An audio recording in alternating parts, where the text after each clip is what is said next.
Hey everybody, so welcome back to another Monday video.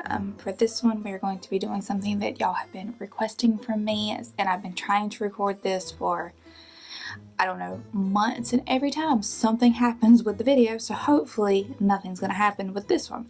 So as you can tell, we have a different little setup. I'm doing the intro differently. I'm doing everything differently because I mainly just want to focus on the actual stuff in the video because that's what's important. That's what you're here for. So we're going to take a little peek into my cabinet of everyday witchery. These are the herbs and a few little extra things that I personally use in my practice and whenever I do stuff. And I don't have my altar cloth down, so I use something different. So you could hide the ugly table up under here, but that's not the point because I wanted to make sure you'd be able to see this, and my altar cloth's a little dark, so I figured I'd use a white background. But so I'm just going to take you through the 5 herbs that I use, and then there's 3 little extra things that I use that aren't necessarily herbs, but they're stuff that I do kind of put in almost everything that I do, just because I feel like it gives that added little, it gives it a touch of me and it adds a little boost. And there's some other things, but we'll go through that as we get through the video. So as you can tell, I have everything laid out in front of me. I have them all in cute little jars, just mainly because I like the aesthetic of that. You don't have to necessarily do it like this. You can keep it whenever they come in, but I like the way it looks, and plus for me it helps it keep it organized and I know what's where. So that's one reason it's like that. Plus I can label these a little bit easier than I can some other things, so there's that. Plus this is kind of stays in what it's used in, and we'll go through that as we get to it. But I'm going to start out with the herbs, and then I'll take you through the 3 extra things at the end. So I'm just going to put these to the side and we're going to focus on one at a time. So give me 1 second.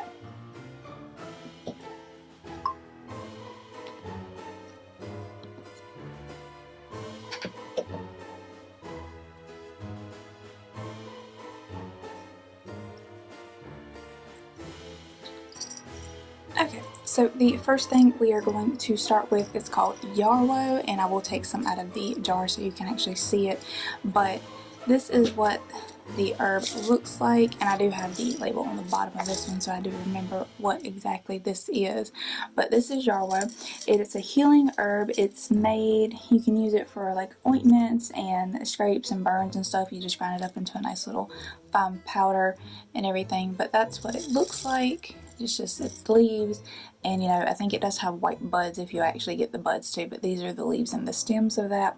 Now this is also, for our purposes, it's a protection herb. It's also a herb used in like different healing rituals. You can use it for love, primarily for weddings and stuff. It's also used in like Beltane wine, or Beltane, however you say that. Everybody pronounces things differently. But that's what this herb is used for.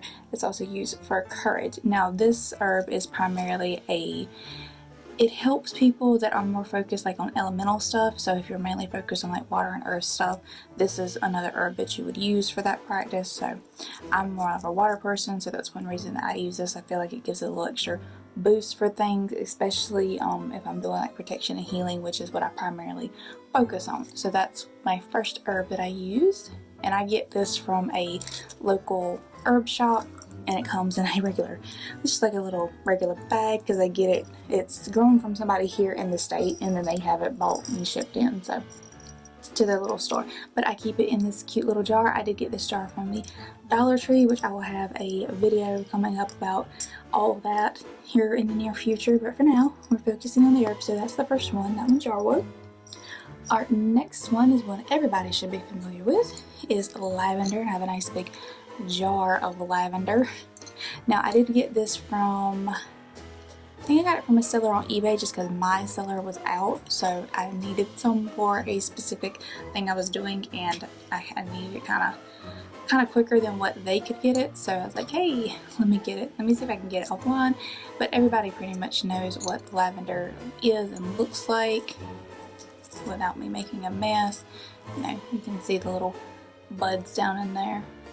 They're just nice little purple bluish buds is what's mainly in there. Plus you can smell, I love the way lavender smells, but that's primarily why you use it. Now this is also for medicine wise, you can use it in healing salves and stuff. let's see here, it's also for stress and anxiety. You can use it to help promote sleep, which is mainly what I kind of use it for, is sleep and as a calming thing. Now, this is also used for cleansing, love, meditation, and dreams. So, you know, whenever you want to make like a little dream satchel, you'll put this in there. If you need to kind of calm down, you can make a satchel of this and just kind of keep it with you and just kind of, you know, smell it, or you know, kind of take a deep breath, a little meditation or something, and it helps. Plus you can grind this up into a nice fine powder for like ointments and stuff as well. Now this herb is primarily associated with the element air, so if you are an air worker or you know anything in that little genre, then this is an herb that's going to be particularly powerful for you. So I do recommend always keeping lavender. See here. Now what is my next one? Okay, the next one we are going to talk about, and I'm sorry I'm moving through these, it seems like a little quick, but like I said, every time I try to do this video it just messes up, plus we got a lot to get through. So the next one is, everybody is familiar with sage. Now this is used for a variety of different things.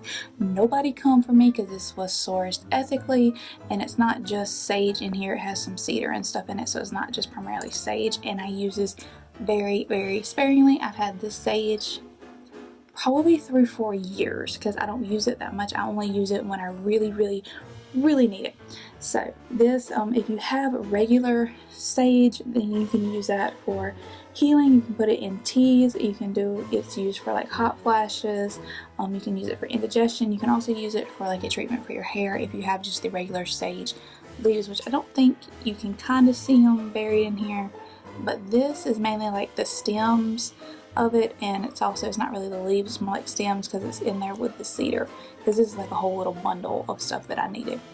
But because I use this for a house blessing is what I used it for, because just every so often I'll re-bless my house just to make sure it's, you know how you have to refresh things, that's what I had to do. So like I said, and it's used for purification when it comes to our practice. And then see here, it's also used in healing, health, wisdom, and loss and grief. So another thing, like if you're going through real big, like when we just lost our friend and stuff, you would use sage. You could sage their house and help kind of clear out all the negativity and try and bring in a bit more peace and stuff into that. Now this is also another herb that is associated with air, obviously, because you typically burn this, and then you know the smoke and stuff, it kind of, you take it throughout your house and it goes to purify the area.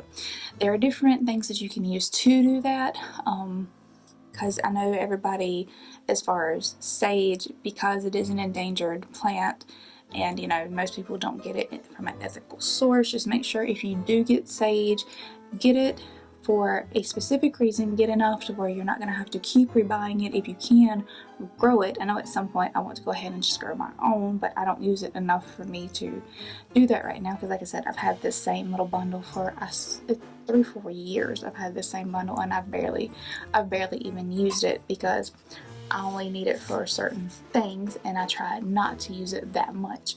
So just make sure you're aware of everything when it does come to your sage, and you're using it for the right purposes and not using it like an everyday fix kind of thing where you're going through it a lot and you're supplying people that don't need to be supplied. Because like I said, this is a very sacred thing for a lot of people. I do have Native American background.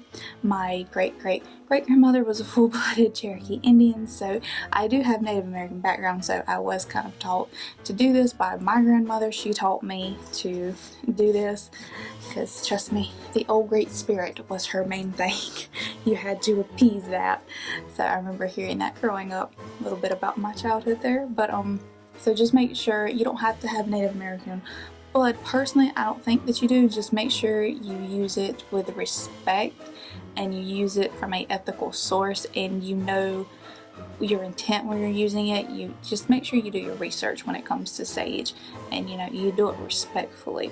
So there's a little sage bundle, but I do recommend, you know, if this is something that you do, especially when it comes to a lot of like healing and purification, just keep a little bit on hand, but don't burn through it quick, because there are other substitutes that you could use, and I can make a whole video about that if y'all want me to, so let me know down in the comments. But we will move on to our next herb. So moving on from the sage, and this little shell, you can buy them anywhere, but this actually came from Hawaii from my great-great-grandmother when she went. She picked this up when she was in Hawaii. So just before anybody asked me about the shell. But okay, the next thing that we will go through is, here we go, how to find it, is our mint. So that is this one. Most people kind of know what mint is. You can get it every day in the store, plus most people know what it smells like. So as far as just regular healing, you know, like medicine wise, it is used for the digestive. It can be used for headaches, used for nausea, and you mainly put this in teas whenever you do it like that. You don't so much grind it up into paste and stuff, you kind of brew it into teas. So that is what I use it for, because I do like a good mint tea, especially when I have a really bad headache or something. I do like a good mint tea. But as far as regular practice, you're going to use this for love, luck, happiness, traveling, and healing. So like I said, a lot of these are focused on healing herbs because that's mainly what I do as far as my practice goes, and whenever I need to do something, that's mainly what it's more toward. Now I do other things, obviously, like we all do, but for me, because I'm more focused on water elemental, and we're more focused on healing and stuff like that, so that's kind of what most of my herbs are for. So that is the mint leaves, and you can pick this up pretty much anywhere. I know some people said, oh, you need to get it from a herb shop. Well, you can go, for me, I just go to the herb section in my grocery store and pick some up. Now, mint is kind of expensive just for the amount that you get, but I mean, like I said, I've had this for a while and I haven't used it. Now, the only herb I don't have currently here with me is my thyme, because I do use that a lot more. I don't go through the mint as much, but well, not here recently anyways. I was going through it a lot because I just had to replenish it, but you know, it kind of depends on what you're going through at specific times and how much of your herbs you're going to go through. But this, again, this is another herb that is associated with air. So if you're a air elemental Wiccan, then you're going to want to pick one of, you're going to want to keep this on hand for most of your practices, because you can use this for a good bit of things. So, if anybody's wondering about this jar, this is a candle jar. This is an old little candle jar. Like those 99-cent candles you get from Walmart. Clean that bugger out. Makes a lovely herb jar. Just a little note there.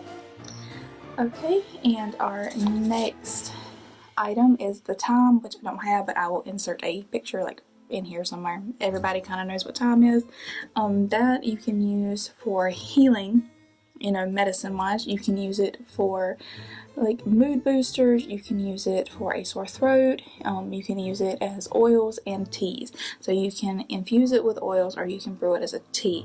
So it just kind of depends on how you want to use that, if you're going to use it for a medicine, like a medical purpose. Now, it's not used as like an actual treatment. Sometimes you do need to go to the doctor for things. Same thing with all of this stuff.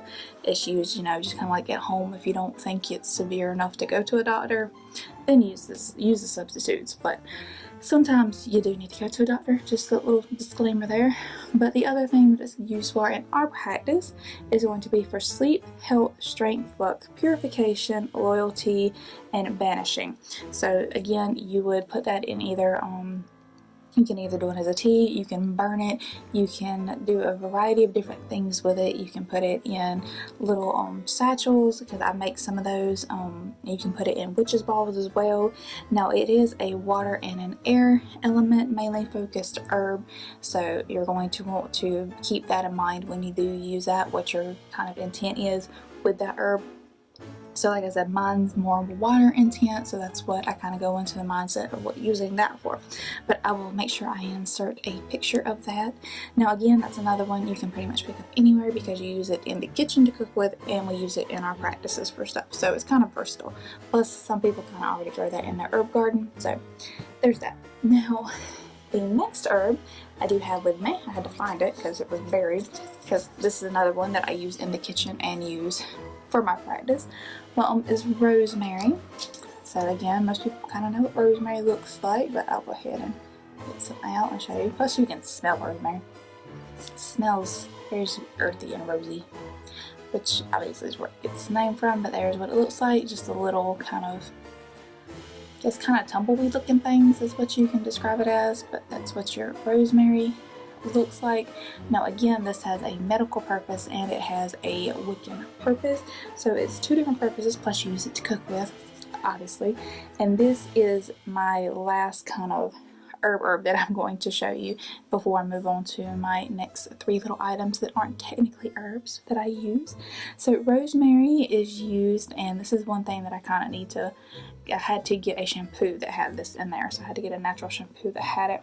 But it's used in healing stuff. It's also used if you're going through an issue like with hair loss. So with me, I have really bad psoriasis, so I have to use a natural based shampoo and stuff, and I made sure to get one with rosemary in it because it does help with that. You're going to want to use this for headaches. If you have high blood pressure, you can brew this in a tea, and helps to bring down the sugar, helps you bring down your sugar levels. And you can use this if you have a weak immune system. So mainly you're going to use this in teas, but you can grind this up into like salves and stuff and use it for if you're suffering with hair loss and things like that. It also helps if you mix it with other herbs, and you can make a healing salve with this.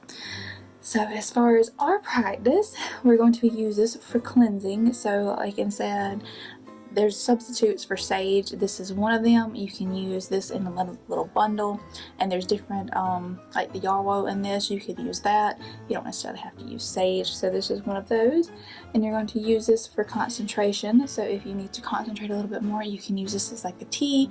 I wouldn't recommend drinking this by itself because it is kind of by itself, but you can mix this with some mint and kind of help you concentrate a little bit more, and the mint will help you relax, especially if you're studying or something. You can do that. You can use this for protection, and again, this is another one that's supposed to help you be able to sleep. So if you make like a little sleep satchel or something, you can put this in there. And then again, if you make like witches balls or stuff, then you can put the rosemary in there. I put this in almost every one of my witches balls that I make. So there's that herb, and this is another water-based herb, so it's very powerful for me whenever I use it, or at least whatever you believe. So because I know, being a scientist, all this is subjective, so it's whatever we believe and what we think it's gonna do, not so much what the little herb is actually sitting there saying, hey, I'm gonna do this for you. Religion is a subjective thing. So just keep that in mind too when you're doing everything, but it's all about what you believe, and if you think it's working, then it's working. But that is our rosemary, and I did get this jar from Hobby Lobby. They have a lot of these little jars, and they're like $1 a piece. So if anybody's wondering where I got this jar from, and thankfully I don't need to really label this one, because you can kind of tell what rosemary looks like. So this is our last little herb, and I'm going to move on to the next special little items that I use. Now the first one, and this one I'm going to try and get out without making a mess, but it is in this jar for a specific reason, and I do have it labeled on here just so I do remember exactly what is in here, because you can't really tell too much in there. But this is red brick dust. Now this is actual genuine red brick dust. It came from my nanny's house. Her house was built by my great-grandfather, and he built that house himself around the old wooden house that they used to have. And these bricks are not like your commercial red bricks that you see there. They're fully formed bricks, like they don't even have the holes in them or nothing. They are strictly like an actual red clay brick is what they are. So they're very natural with only a few extra things in it. So that is what it is, and I just take the brick because they're crumbling now. So, well, the ones that are exposed to the elements that are crumbling, like the ones in the house, are fine. But because they just recently sold the house, which was a sad day, but we'll get into that. But that is what it looks like. You just take the brick and you just grind it up. Now some people do sell this, and for me, thankfully I have access to the bricks. Now you could make the bricks yourselves and then do it, but it just kind of depends on how much effort you really want to put into it. And if you actually want to use red brick dust, now I put this in just about everything that I use that's not going to be consumed or anything. And I use this for protection against curses and evils. It's for bad juju and for protection and cleansing. So anytime I need to make like the juju powder and you want to sprinkle it around your house with the salt and stuff, then this is what I put. This is one of the things that I put in that. I also put this in all of my protection satchels. I put this in all of my witches balls. So that is what this gets used quite a bit. And I've just recently had to replenish my stock because I was running low, especially after this Christmas. I was making a good bit of witches balls and satchels and stuff, so I had to replenish that. Now, like I said, this is up to you if you want to use it. I like using it because it helps me also infuse kind of my family and my history and my nanny and stuff into what I do, which I think helps add it and give it a little bit of extra boost there. But, you know, again, this is just subjective, so just kind of if you want to use that. So our next thing, and this one is in a clear little bottle, and I got these from AC Moore, which I think is currently out of business, but you can get these little jars anywhere, by the way. But this is eggshells. So anytime you use eggs in the kitchen, make sure you save your eggshells, let them dry out, because they are perfect for different little things. So I use these for casting circles, protection. I mainly use these in my witches balls as well. And you can also, if you have a garden that needs some calcium, you can put these in your garden for calcium. So they're very good for that. And we need it because where we live here in South Carolina, the soil has been, all the nutrients kind of been sucked out after years of like over farming and stuff, especially for the plantations, because we live in like old plantation land, so there's a lot of the nutrients need to be returned back into the soil, so we have to use a bunch of different things. But that is what it looks like. You just grind it up. Now you could get it into a finer powder. I don't really need it that fine for what I use it for. I just kind of keep it in like little flakes is how I keep mine. Now there are some in there that are a little bit chunkier or a little bit finer, but it depends on what you want to do. But again, you can use these for a bunch of different things. Like I said, you can mix it with salt and it makes a really good kind of like protection circle, and you can put these just about basically anywhere you really want to add like a little boost of protection. So okay, get those. And you can also use these around O-Star, since you know we work a lot with eggs and things around O-Star, so you can use this on your altar for that as well. Get that back all in there. Okay, now the last thing, this is mainly a water thing, I believe, or at least for me anyways, because I associate a lot of the stuff I do with the ocean. So every time I go to the ocean, I always pick up sand, and I always make sure I do it correctly, because you want to ask if you can take this home with you. You don't want to just grab it and take it. So at least, you know, you can ask for permission. You don't have to if you don't believe that you need to, kind of thing. It really depends on you. I want to be respectful, so I make sure I ask before I take it. But so this can be used in place of sea salt. It's to enhance things with the water element. That's what I use it for. Like I said, I put this in just about everything that I do not consume. Everybody knows what beach sand looks like. So this particular sand, I believe, came from, where did this one come from? I think it came from Charleston, or no, this came from St. Augustine. That's where it came from. Just when we took our trip to St. Augustine, because I do have some sand from Charleston. I have some sand from Polly's Island. So I keep sand. I have a lot of sand, but I had to make sure, because this is a bit more finer and softer than the other sand, because sand is different depending on where you go. But yeah, I pretty much use this in just about everything that I do. So, you know, that I don't consume, because I just think it gives that little bit extra elemental boost to what I'm doing, and just kind of adds to what I want to bring into the intent that I want to bring into what I am doing.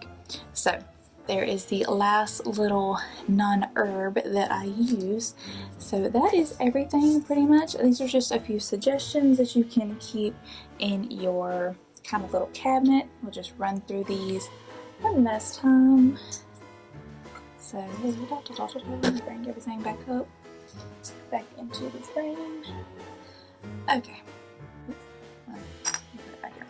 Okay, so you got your Yarrow, which is the leaves. You've got your lavender. You've got your mint. I don't have the thyme with me. You've got your little sage bundles. You've got your sand, your eggshells, your breaks, and your rosemary over here. So like I said, these are just a few suggestions on if you need some herbs and stuff for your practice, or you're not sure what you want to use for certain things. Hopefully this can help you a little bit. And you know, like I said, these are pretty much what I use just about all the time. I don't deviate too much from what I know works. So, and for me, these work. And aside from the Yarrow, everything's pretty good accessible. And just like I said with the sage, just make sure you do it respectfully and you do your research on that as well.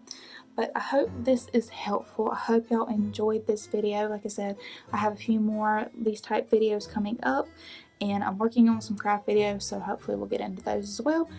But if there's anything that you need me to cover more in detail, I'll be more than happy to do that. Just let me know down in the comments, and I will see you on the next video. Thank you so much for watching, guys. Bye!